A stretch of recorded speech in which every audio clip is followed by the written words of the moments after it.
кучу собирайте, не расходитесь. Вот по той дороге. Нет, сейчас вот по факту мы здесь. И вечерних молитв. Вот здесь.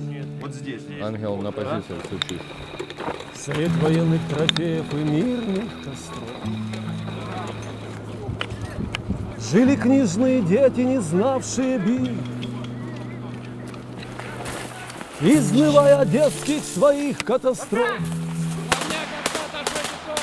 Детям вечно досаден их возраст и быт, и дрались мы досаден смертельных обид.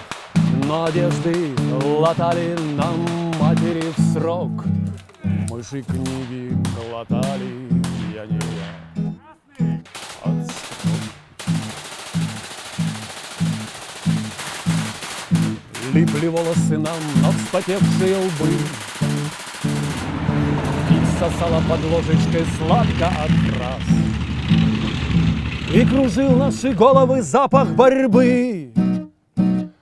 Со страниц пожелтевших слетая на нас и пытаясь постичь, мы не знавшие войн, за воинственный клич, принимавшие бой тайну слова, приказ, назначение границ, смысл атаки, лязг боевых колесниц.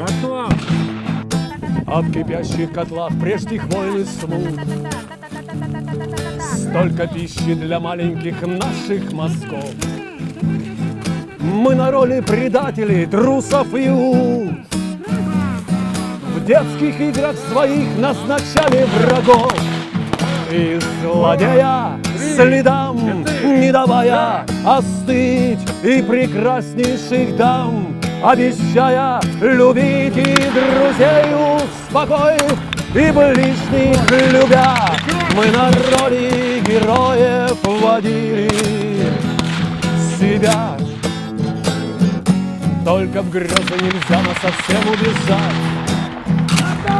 Краткий век у забав, столько боли вокруг. Попытайся ладони у мертвых разжать и оружие принять из натруженных рук.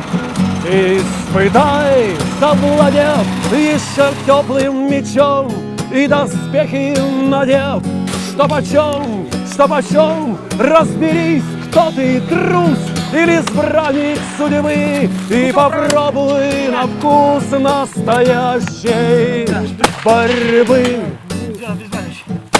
И когда рядом рухнет израненный друг, и над первой потерей ты взвоишь скорбя, и когда ты без кожи останешься вдруг от того, что убили его, не тебя, ты поймешь, что узнал, отличил, отыскал, по скалу забрал. Это смерть и оскал, ложь и зло. Погляди, как их лица грубые, всегда позади воронье и гробы. Если мясо с ножа ты не ел ни куска, если руки сложа наблюдал свысока, а в борьбу не вступил с подлецом, с палачом, значит, в жизни ты был ни при чем, ни при чем. Если путь, прорубая отцовским мечом, ты соленые слезы на ус намотал, если в жарком бою испытал, что почем значит нужные книги ты в детстве читал.